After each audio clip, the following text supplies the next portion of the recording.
Yeah,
they never had stories. The whole thing just fell back on dazzling people with special effects. Well, Yeah. that. So when The Exorcist came out, that was just like, mind boggling. It was Yeah, like, the head going around was like, people were like, how did they do that? you're like we're like babies. You're like, And and the then green pea soup. like what people were like, why was those people scared of that? What's wrong with you people? Yeah. People, Yeah. what is wrong? But I'm like, well, because it wasn't around back then.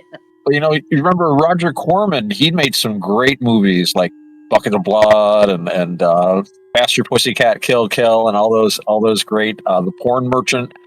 And he would do things like, I remember he did this thing in The Porn Merchant. So the entire film was black and white. At the very end of the film, he staggers out into the ocean to kill himself, to shoot himself, and they just show him putting the gun to his head. And then there's a bang, and he said he just put in one frame of bright red just at the sound of the gunshot, and the otherwise, because he didn't have sophisticated special effects. I remember, I think I saw an interview with him once. They had to have somebody's head explode or something, so they basically took a pumpkin, filled it with, painted to look like a face, because it was a really quick shot and it was far away. Filled it with hamburger and put like an M80 in it or something, and lit the fuse and filmed it. And it was just like, but you've got that suspension of disbelief.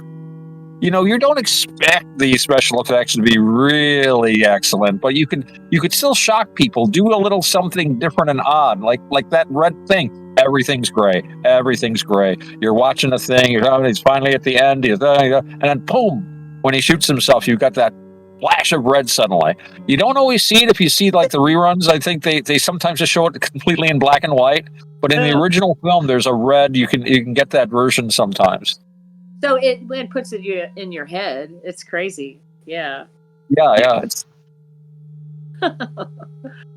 So, well, it just shows now AI is so sophisticated, though. Look what it can do. Yeah. Times. Wow. Oh, yeah. It's inventing entirely alternate versions of history that never happened, and some people, they won't know better. Makes alternate people. I know somebody that works in the computer industry, and they just she came back from some they do these conferences and stuff, and this one guy said, "What was the conference about?" I said, "AI and how you have like basically AI avatars. So like it does your work for you basically. When you're like busy at the office, it'll like handle routine stuff for you. Hi, it's so and so. How can I help you?" I'm like, I'm worried about that. What decisions is this making for me? Where did these airline tickets come from? This person that you're calling. Like surgeons and stuff are going to have AI assistants, so they don't know what that's going to do for nursing and things like that. Oh yeah. I used to work at a university, and now basically they have a few dining halls, but most of their food service has gone to. And it's funny, they call them ghost kitchens. Oh. They have these little robots. They put the food in, and the kids tell them what they want. Right. They put the food in there with a code, and they send it off to their dorm. So wow. And you can see them walking around campus. So wow. You're going to have your little AI assistant when you in the morning. They said because that was what Bill Gates was talking about. He said like a doctor can have his AI assistants helping him set up his schedule for the day for his surgeries and all But some kinds of the doctors they're cranking out now, they could probably use the help. I mean, I have heard horror stories about yeah. you. Excuse me. Sir, When he said it can eliminate a lot of jobs very quickly, though. So yeah, Oh yeah. that always happens with change, but Yeah. I think one of the things that's going to happen with this is it's definitely going to change the employment landscape, but I think it's going to do it in unexpected ways. It's probably going to create, I think, some job opportunities. Some jobs will be lost, and I read a very interesting article. It was something I think I posted it on Minds, but it was basically humans are bad at predicting the future. And the changes that AI are going to bring, I don't think we really are aware of all of them yet. And they made the example of atomic power, because remember atomic power came out, I was going to have an atomic powered car, an atomic powered razor, and all this stuff, and it was going to change everything. And it's like, well, we made some power plants. It didn't really, yeah. It didn't go to the level they believed it was going to go to. Yeah. Atomic powered airplanes. They tried to build one in Russia. I don't think it worked very well. They only wound up building nuclear powered aircraft carriers and submarines, I think, and maybe destroyers and cruisers. But other than that, not really much in the way of transportation. Oh, some icebreakers, and it'll be useful for space exploration. But yeah, it's just the safety factors. I mean, you've got an airplane flying around with an atomic power plant, and it crashes, and you've got radioactive waste spread over 10 miles. So, you decide, let's not build that. Years. Like with the electric cars that were driving themselves, they just wrecked, I think, in New York or something. It was a bus. Oh wow. Or something, or wrecked into a bus. But they're not working out really well. But I mean, Bill Gates was saying you just don't know how it's going to go, like you said. But there is a lot of things we need to be careful with. Oh yeah, it does start to take off. But I do see the assistant thing, like with this food service thing at where I worked. I mean, that's interesting. Huh? That's weird. That whole fight. I hadn't heard of that. I haven't been in college in decades. Well, you'll have to send him that article about those, Mom. Well, if you go into you can find it. Because I didn't even know what they were. I didn't go there a lot anymore, but it's a little college town. But you go in. They're like little vehicles. Robots running around. And wow. But their dining halls, we had our food was great. Like Miami University was like the top, but now they don't have one big dining hall, and then they have some of those really, little food courts like Starbucks and Pizza Hut and all that. So, but they basically got rid of all their food service workers that contracted, and they have a few contracted in, so they've saved money on employees. That's how they're doing that. Right. But Bill Gates. A surgeon can go in and get his day ready, and his little AI will be getting the tools ready for his first surgery, and he's kind of crazy. Or that's the stuff like an intern might be doing, or a physician's assistant, like a PA. Yeah, and then like Amazon. In fact, Austin sent me a thing where this warehouse, it was all computerized, wasn't it, Austin? Basically, they were AIs packing the boxes. Yeah, there was a job I almost got at a fulfillment center for Kroger over in the town next to me, just down the interstate, and they had what they called the hive, and it was this big structure that would be filled with, and it'd have all these. It looked like a hive from the outside, is why they call it the hive. And it was inside a giant warehouse, and all these columns. It was made of all these columns that were put together, and a computer would fill these columns with groceries depending on what people ordered online. And then you'd have robots rolling over the top of this hive, and they would lower in like a claw to pick up the groceries, and they'd take them to a chute that would load them onto a truck. Yeah, I have to look up and see if I can find that now, because it was, and so you'd have these robots just picking all these filling all these groceries into this hive, unloading it by order, and then they would load them onto a truck for online deliveries. So Kroger was one of the first I remember getting into that game. Right. Yeah. I'll have to look that up and see if I can find something to send to you and Roger about that. That was really fascinating. Well, what Bill Gates said that was interesting is that he said, though, what's the purpose of humanity? You know, we need to keep our brains active. We need to feel like, you know, you need a job.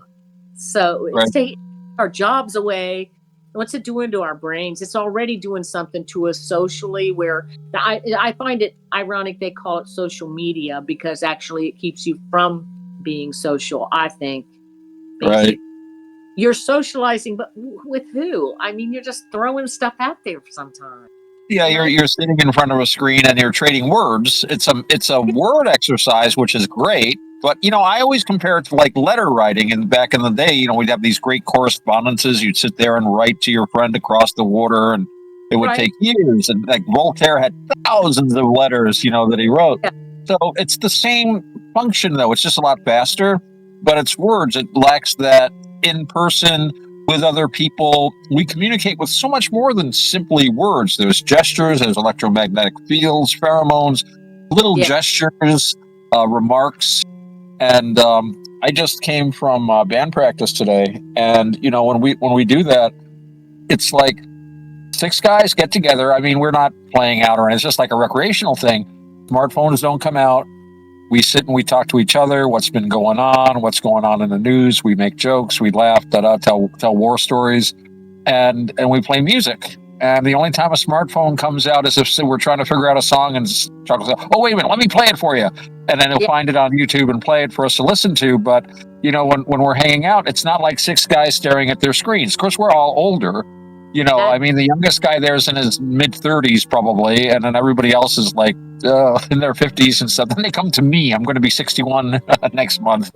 Right. I'm the oldest guy in the band. But we've all had the experience of just hanging out with people, hanging out with friends, It's weird because I work with younger people in the summer. I work in the summertime at an amusement park. I'm a performance artist there, and there's a lot of younger people working there, and whenever they have a spare moment, they're staring at their phones. When I have a spare moment, I walk around the park and do walking meditation and stuff and talk to people. It's actually, they pay me to do that. But it's better to do that than to bury your face in a phone. Huh? It's better to do that than to bury your face in a phone all the time. Weird, but it makes you invisible when you're not doing that. You walk around and you realize nobody's noticed me. I'm like the invisible man here. It's like you can get away with so much. If you were a bad guy, who stole the diamond? Nobody knows. They're all looking at their phones. People are way less observant now, and people don't know what to do. Like if I go in to work out, like maybe if I get there a little early and there's a few people there, I just will try to just stand there and just kind of look around, or just maybe think or something. But you always see they'll pull out the phones and they'll start looking at their phones because they're uncomfortable. You have a few minutes to just chill out and just relax or something, or just think. Exactly. And so they're I got to get behind the phone because I don't want to talk to anybody. Well, you get those dopamine hits from it and everything, but it keeps you so wound up, and people forget to relax. And I mean, and these kids, I don't think they ever do. I mean, I get up in the morning and I'll go out back and I throw some bird food out and I light my pipe and I stand out and enjoy some nice Kentucky dark fire tobacco, and I just watch the birds. And I'll do that with a nice half hour, 45 minutes of smoking my pipe, and then I'm just kind of like looking around, and I realize, I could be staring at a screen right now and getting enraged at some total stranger about some issue that I was completely unaware of up until 5 minutes ago, and then suddenly it's like, this is the most important thing. My God, kind of stuff. Yeah, I've had that before, and I've had to start limiting my time on social media very drastically. I'm not on my phone or on social media anywhere near as much as I used to be. It's good to give yourself breaks from it. You really do need a break from it. And I feel better. easy to be misunderstood on social media, because there's been times I've said something and somebody will just like attack me, and I'll be like, that's not what I meant at all. It's not. I agree with you perfectly. What are you talking about? Yeah, So, they want an excuse to attack, or they're just not reading. They're just like, well, that or their mood. It's the mood they're in, and they look at it and they take their mood into that comment, and I'm just like, what are you talking about? I didn't mean it that way. Did you see the video of the guy that was? It's been around for a while, but he's got like all these laptops, and it's like, this is what I do. You should love the energy. Oh wait, this astrophysicist just posted. Watch this. That's not how science works. Read a book. Oh, she called me a dumbass. Good. It's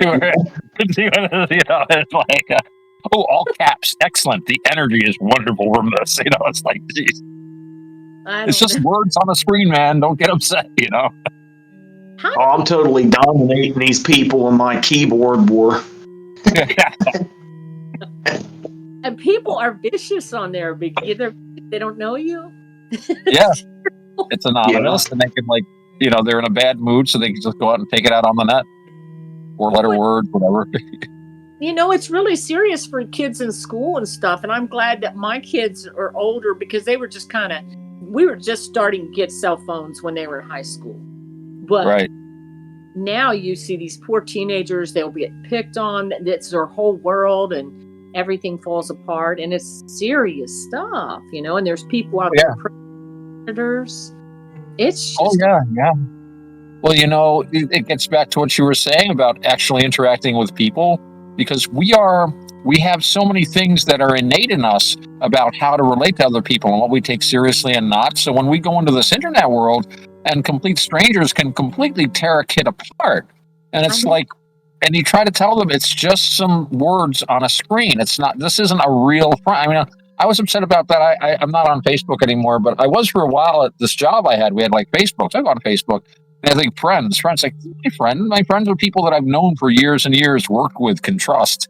There are acquaintances, there's pals and this and that, but a friend with a capital F is somebody that you've gone through thick and thin with. And it's a little deeper than just somebody that likes your meme, And I was a little put off by that use of the word. And we do tend to use these words and misuse these words.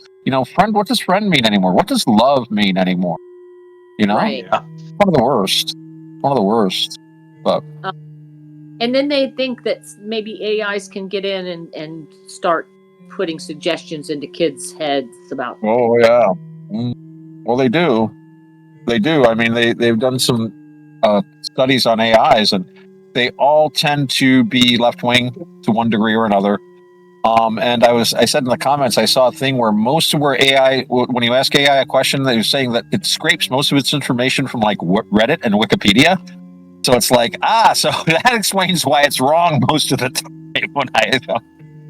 I actually did a pretty good deep dive into all this stuff too, and like if you look at neuroscience and then you take a look at the human brain and just the human brain, and then you compare that to like wetware and artificial intelligence, AI, which is the actual computer components, but wetware is biological intelligence, where they're actually using neurons to do the same thing that freaking artificial intelligence is doing.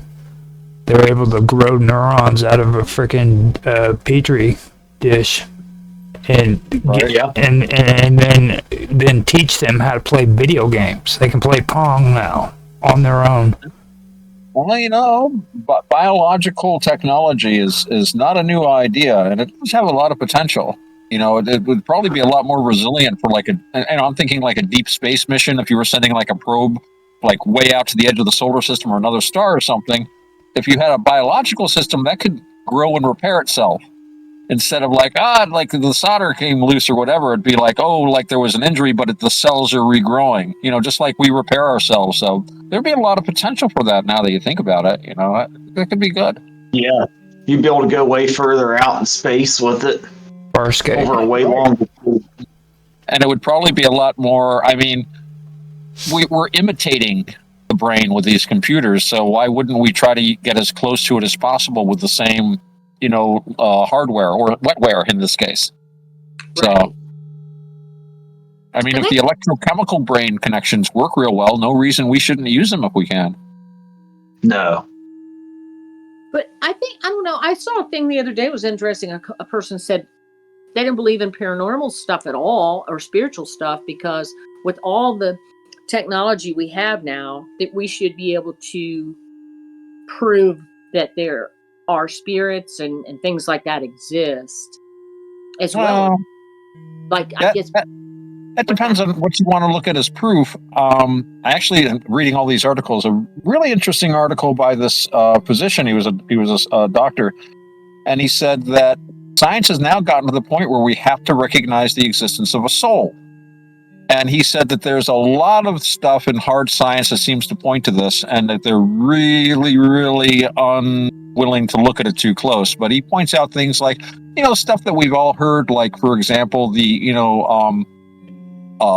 research they've done on past life memories and things like that. But one thing he said was very interesting, and I hadn't been aware of this. This is something he said. This has been happening as long as they've kept records, but they never really studied it because they didn't really think much about it. But they're starting to look at it more. And basically, people that have these neurodegenerative disorders that lead to like early onset Alzheimer's and dementia, people that actually have brain damage. This is organic damage to the brain. And he said what will happen a lot is these guys, their brains are rotting away, their nervous system is falling apart, they're in the bed, they can't remember anything, they're surrounded by their family. So very, very often, they will suddenly completely come back to themselves. They'll be completely normal. They'll remember everything, have excellent memory, good conversations. It's usually shortly before they die. But they will suddenly be there. And he's like, I've seen that. He said doctors have noticed this for years, but they always said, well, they just had a bit of a coming back. But he said they started looking at it a little harder. And he said, for that person to be able to think and communicate without a brain, without any brain matter left, it's like being able to breathe without lungs or pump blood without a heart. There's no way that reductionist science can explain how someone, and that reminded me of a case of this guy that they had found. He was a French civil servant, right? Just a middle-class kind of a guy, healthy all his life, and I think he was retired by then, but he was like in his 60s or something. He had an injury, so they took him into the hospital. They x-rayed him, that. He didn't have a brain. He had 80% of his brain was water. He just had this like little bit of brain matter there. And they're like, he shouldn't be able to I mean, he was a civil servant, so maybe that had something to do with it. But no, by all accounts, he was a perfectly intelligent, normal guy. So if mind comes from the brain, well, where's his mind? It's there.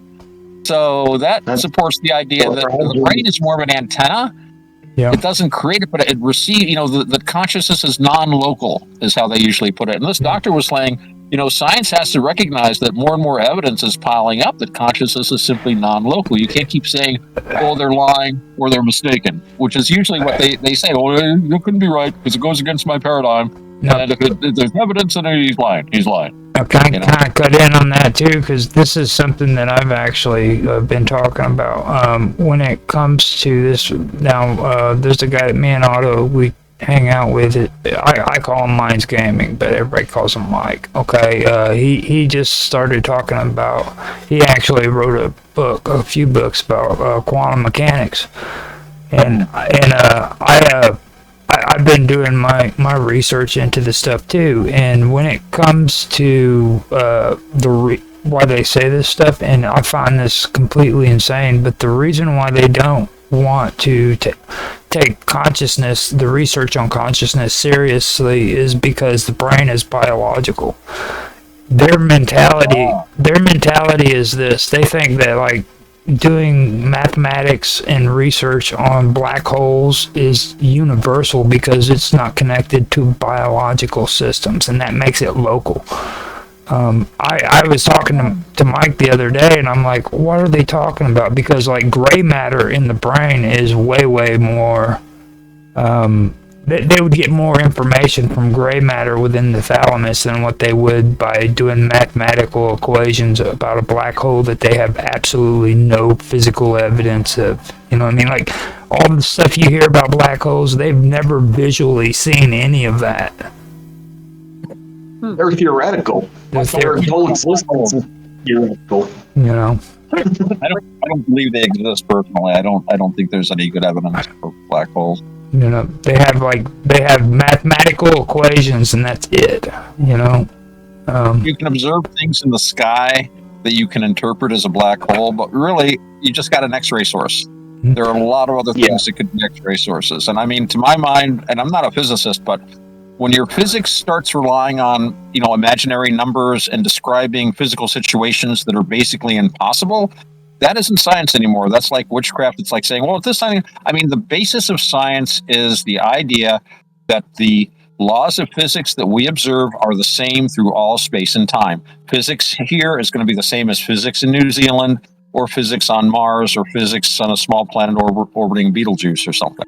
Right. So when you start having to explain things by saying, yes, except here where, time turns inside out and you have infinite, the minute you say infinite, you got to be careful when they say, and I'm not saying that it's bad to use these maths. I mean, they're great and they can solve problems. We can predict what's going to happen.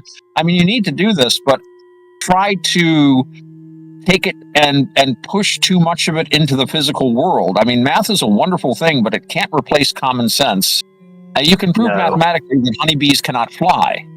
I mean, math is great, but it's simply a language. It's a way to describe things, and I can describe all sorts of things that don't exist. Oh, look, there's a unicorn. Yeah, this hippogriff just flew by. Oh, a wyvern. So yes, the thought of a unicorn is a real thought, but it is a thought, and it's no more than a thought. It's no less than a thought. Thoughts are important. Thoughts lead to action. We have to think before we can act, but that's why we have to be careful about what we think. Yeah, that's true. Yeah. Very careful. What's that where you kind of, this was... Your thoughts become your actions. Huh? Oh, your thoughts become your actions, and your actions become your destiny, basically. And your reality. You manifest. Yeah. That back in the 60s and 70s where, like, you can make your life whatever, and you can, but, well, you got to be careful with that. Right. It's a great deal of power. Yeah. And it's not the way people, I mean, I'm a Buddhist. I'm into Buddhist philosophy, and we have this idea in Buddhism that basically the mind comes first. Yeah. And we were just now talking about thoughts leading to actions. In Buddhism, thought is itself an action. Thoughts are very important. And in Buddhism, we don't have 5 senses, we have 6 senses. And the 6th sense is the mind, because we sense things with the mind.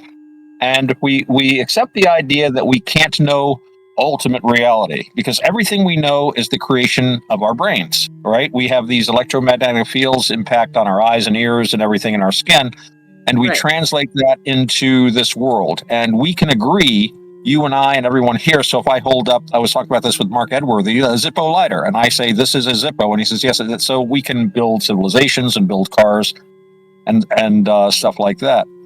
So, but the thing is, before you even start interpreting anything that comes to you, because you interpret everything, you've got a mindset.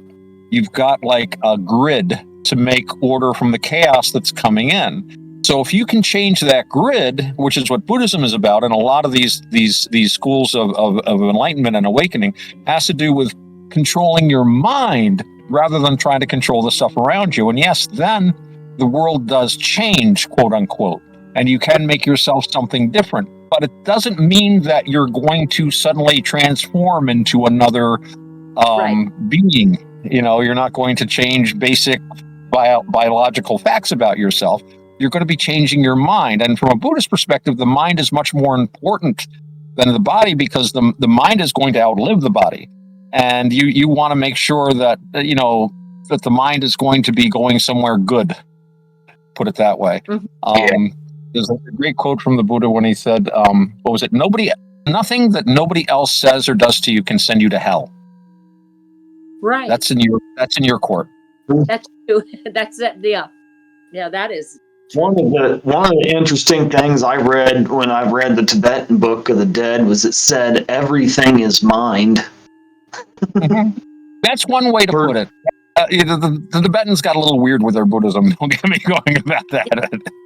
Yeah, it was really, really, really in depth. It was kind of hard to follow that particular variant of Buddhism. We were It was super in depth. we were actually talking about that last night, weren't we? Yeah, I have a friend who's very knowledgeable about Vajrayana Buddhism. That's the Buddhism of Tibet. He started off as a Tibetan Buddhist. Later on, he found the Theravada Buddhism and was actually a monk for a while. But maybe we could get him to come down and talk about Tibetan Buddhism one of these nights. That'd be great. That'd That would be cool. We could have him come on one of these creepy corner episodes for sure. Yeah. Well, he might even know him. Well, Roger, you've done work with my pal Brian Rue before, right? Yeah. Yeah. As long as you keep him on the topic of Buddhism, he's great. I think his YouTube channel just got canceled for the 14th time. Yeah. Oh, He's a legend in the Buddhist Discord that I hang out at. yeah. Now, one thing too that I a lot of this actually sticks out to me when it comes to what we were talking about earlier about unconscious intention. That I think that was probably one of the best conversations we had when it comes to a lot of that stuff. Yeah, that was your question. You came up with that question, Roger. That was a good one. And like when people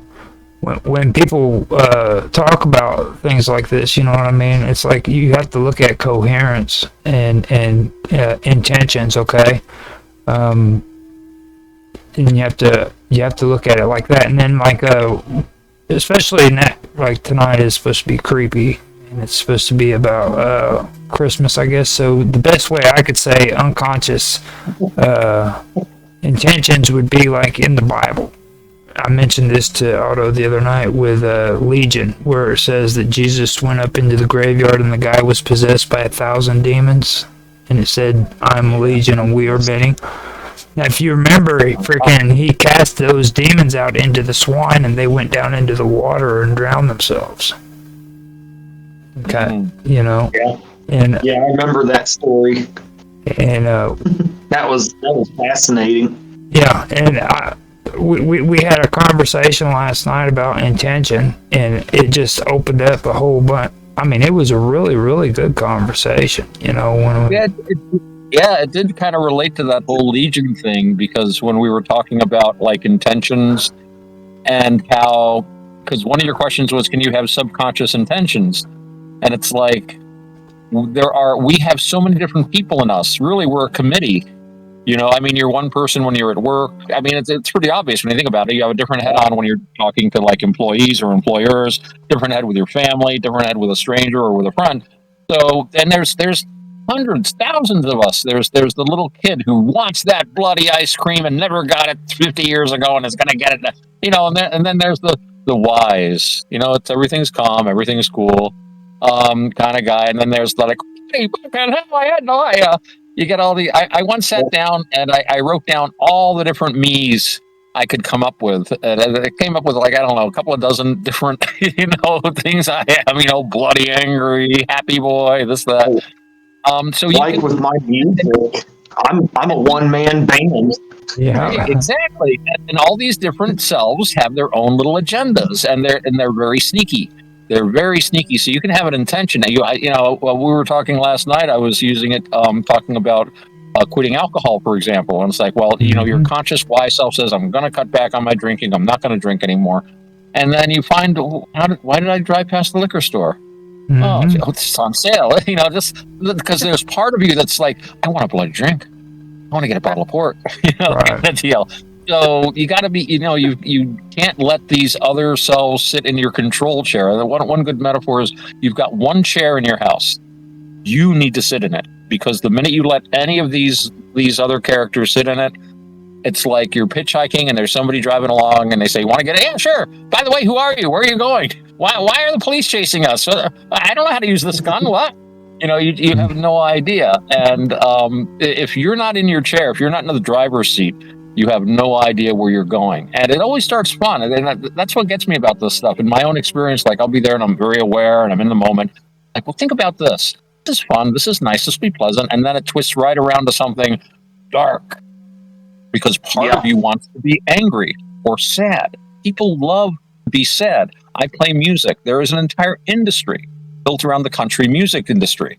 where people go into the bar, try a tear in their beer, they listen to Leonard Skinner, and they cry. Some of their songs make me cry.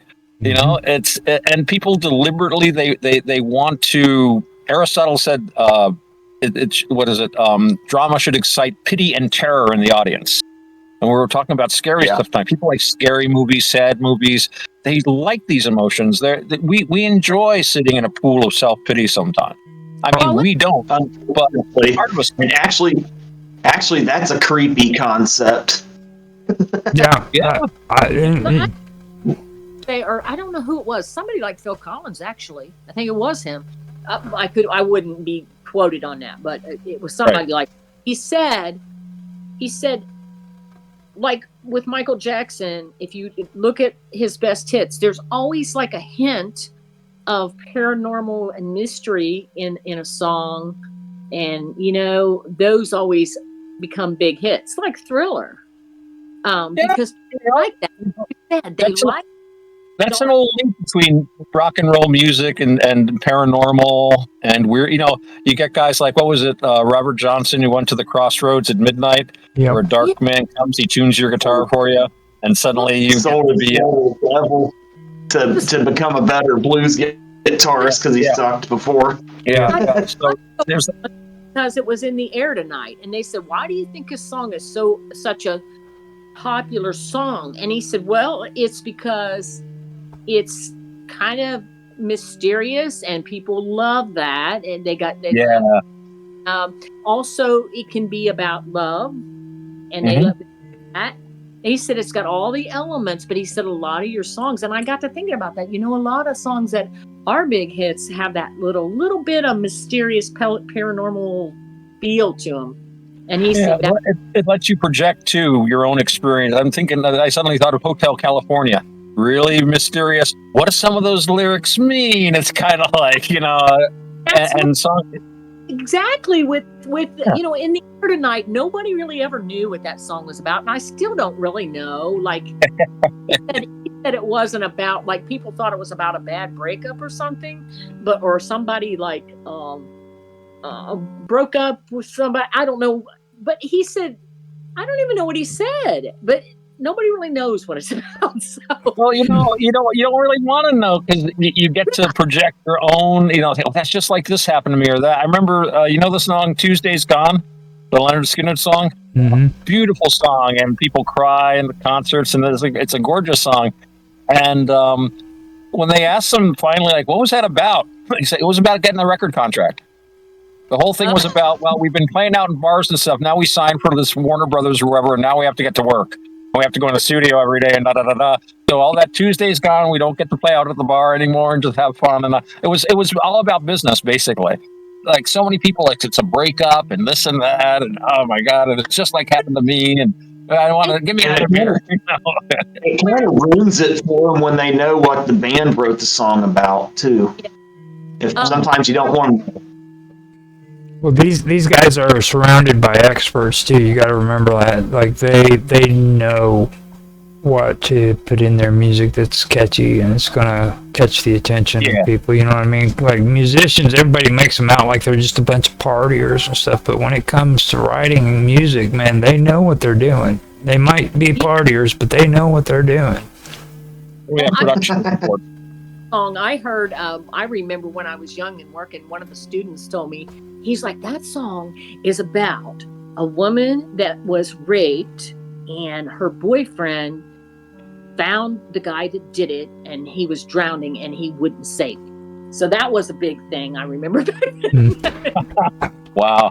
I remember hearing that. I wrote a story inspired by Hazard. Remember that song?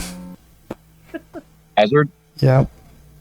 Who did it? Oh, God, I forgot his name. It was the one where the guy was supposed to meet the girl at the bridge, and he didn't, and he ended up... She ended up... Yeah. He jumped? Hazard. I can... Like Billy Joe McAllister jumped off the Tallahassee Bridge? Richard Marx. Richard Marx came up with the song in 1991. It was called Hazard. He was Okay. And he was a bad boy, and the law didn't like him. And so somewhere in the video, for some reason, they decided to burn his trailer down. I think the sheriff had the hots for the girl he was after. There's always got to be Not good.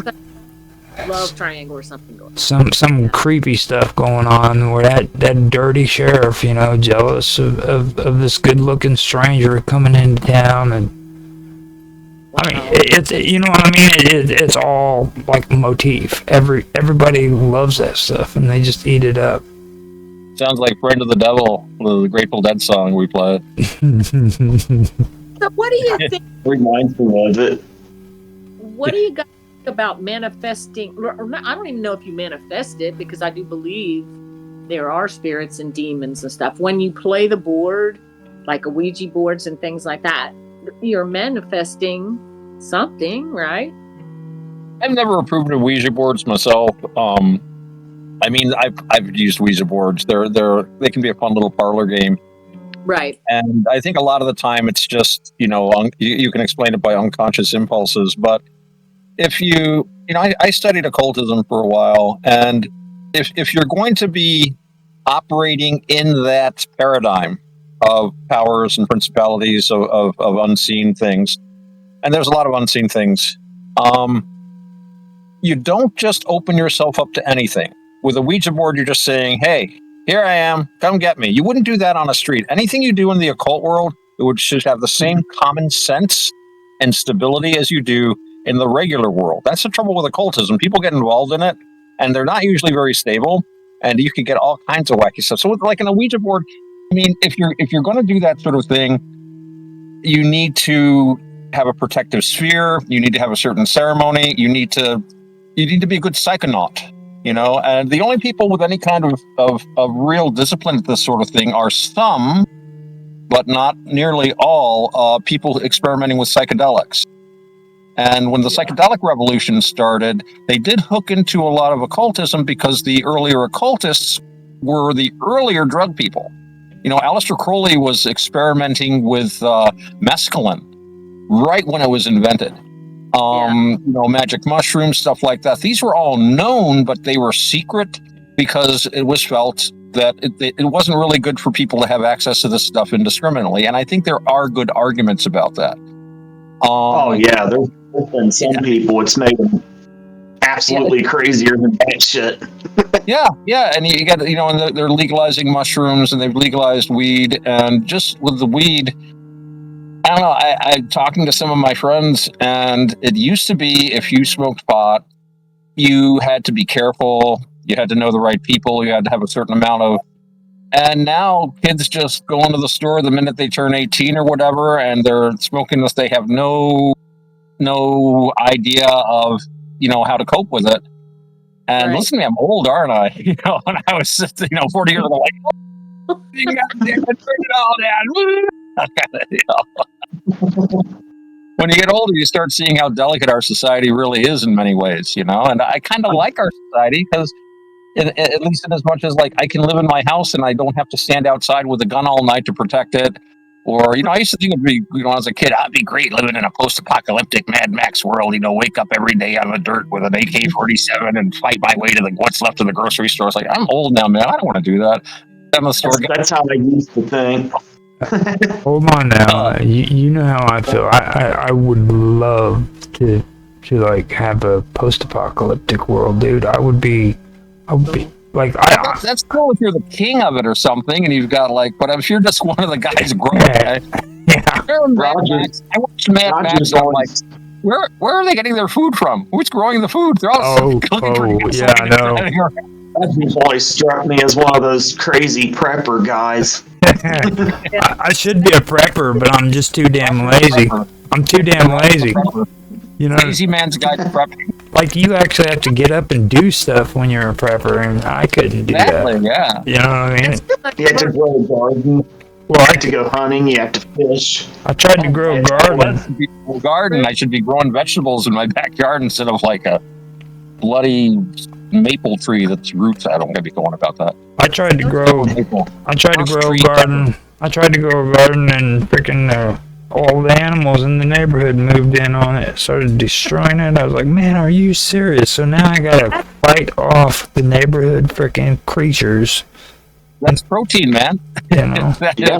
Civilization collapse. Yeah, You want that? It's like, oh, look, we're having dog tonight. Woohoo!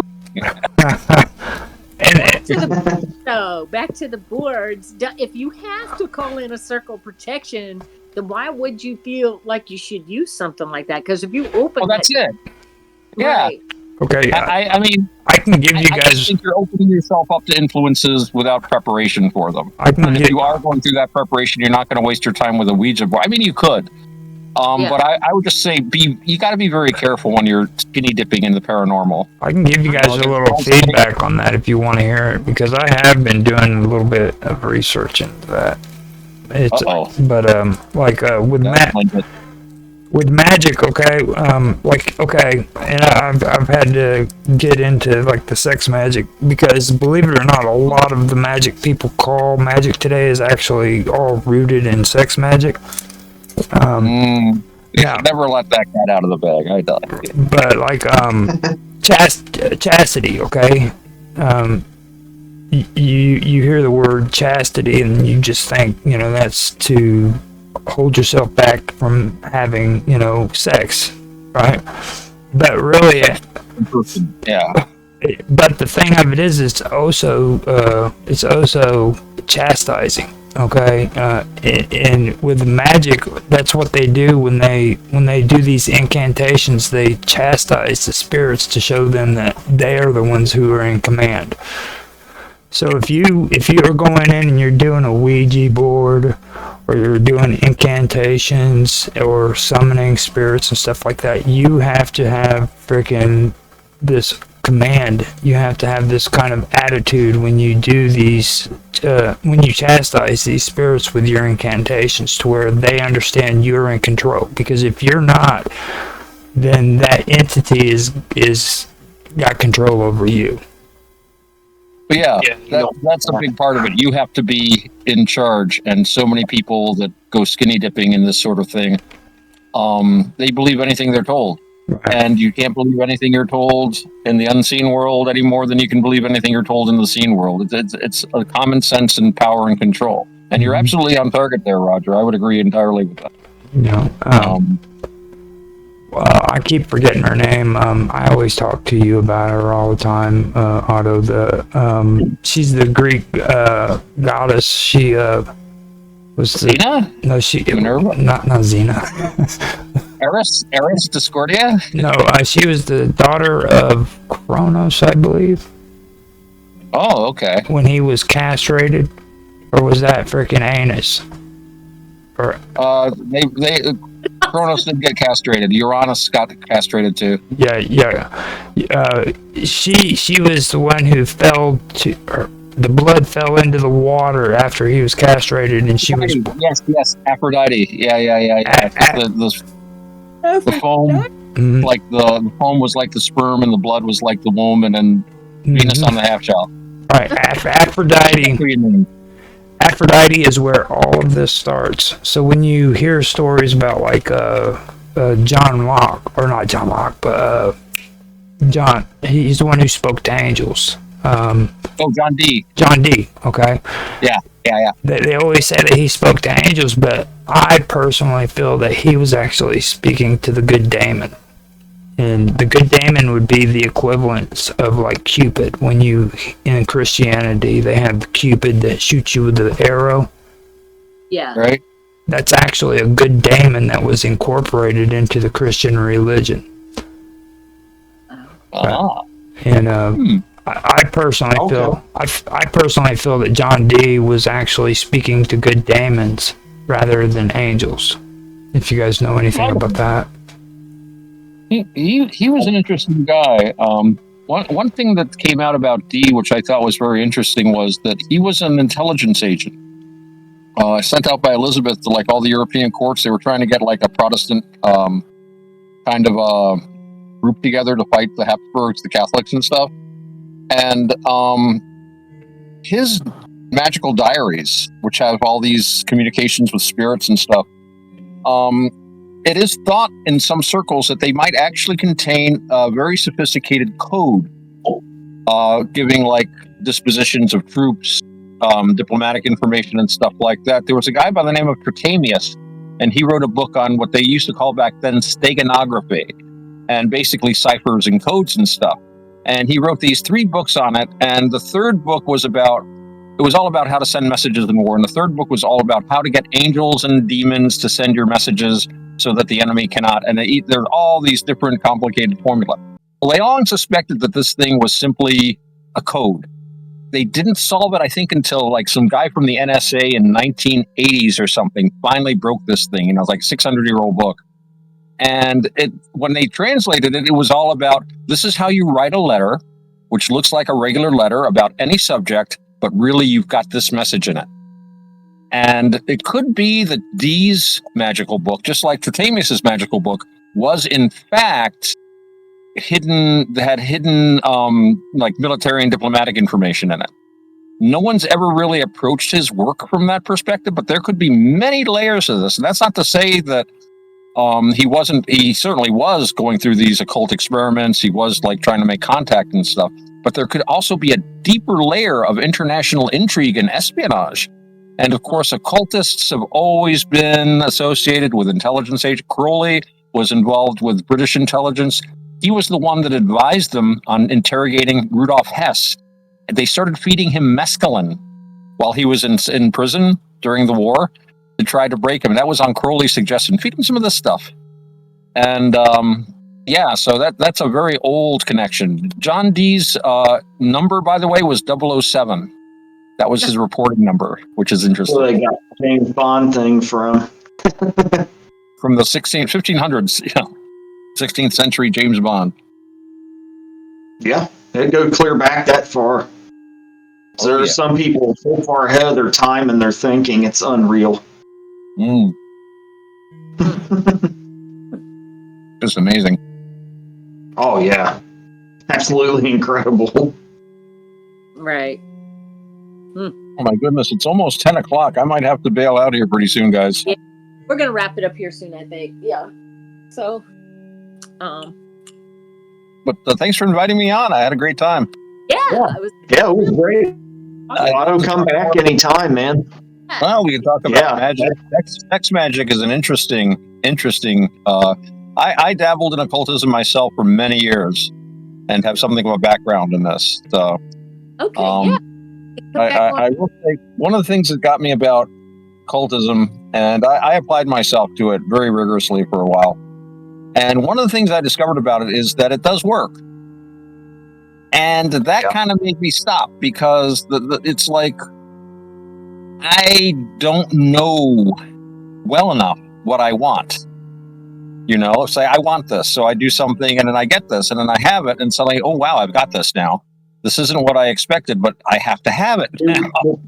So saying exactly what you're describing exactly what I've always wrestled with like visualizing things and manifesting them. Sometimes I don't know exactly what it is I want, or what exactly it is that would be best for me to do. And then sometimes it turns out to not be necessarily as good as I thought it would be once I get it. Because your perspective is different, and it's true. No, it's the sort of thing that I just basically switched from. There's an old prayer when you pray to God. It's like, don't give me what I want, give me what I need. Give me what I need, even if I don't want it, because years later I'll look back, kind of deal. So when I realized this, I switched over to straight mysticism. It's like, never mind this. I'm gonna, instead of trying to work on the outside world, I'm gonna work on my own mind and try to make that work better.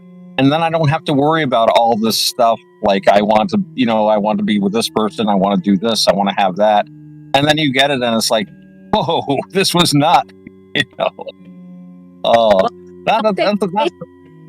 they say it's giving you everything you want because they're trying to hook you. They do that. You can wish bad on people when it starts happening too. I mean, you have a lot of power with it, but it's kind of deceptive. Well, and we were talking about this a little bit last night, and one of the central things about Buddhism is that it teaches that it's about what they call kama or karma, and that basically means action. Kama is intention. It's actually a mental state, if you look at it deeply enough. But every decision you make, every thought you have, and every thought is an action. Every action you take has repercussions. Everything you do is amazingly important and powerful, even your slightest decisions. So in Buddhism, we say you want to be skillful. If you act skillfully, then you will have good results. If you're harmless, if you observe your precepts, you don't lie, you don't steal, you don't have illicit sex, you don't drink alcohol, then you're going to give yourself protection from these things and protect the people around you. This is skillful. And so when you make your decision based on these skillful ideas, you're probably going to make better decisions. But you can't tell yourself that what you decide doesn't matter, because everything you decide, that drink won't hurt. This won't, I'll lie to this person, that won't hurt. Because it's like a pebble dropped in a pond. Even one lie, even one drink will have repercussions for years, possibly. I think of some of the, I got away from alcohol. I always did the stupidest things on alcohol. I've done some of the stupidest things that I've ever done. And I just wanted to stop being stupid. And I'm not going on against, if you want to have a drink once in a while, that's fine too.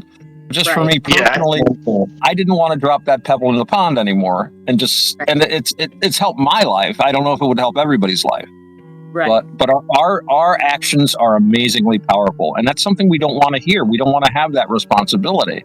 You don't want to have this, it doesn't matter if I decide. Yes, it does. So you've got to now make a hard decision. I'm not saying it doesn't matter if I do this, because everything you do does matter. We have so much power and we don't want to hear about it. Right. But it's in our hands. It's in our hands. I had to step away for a minute because of some issues that was going on around me, but I'm back. Okay. And that was the answer to life, the universe, and everything. Sorry you missed it, Roger. Gosh. Well, I mean, I told these two that I was going to keep quiet. You had all the answers and you missed it because of some issue. Yeah. Well, I mean, No, it's all recorded.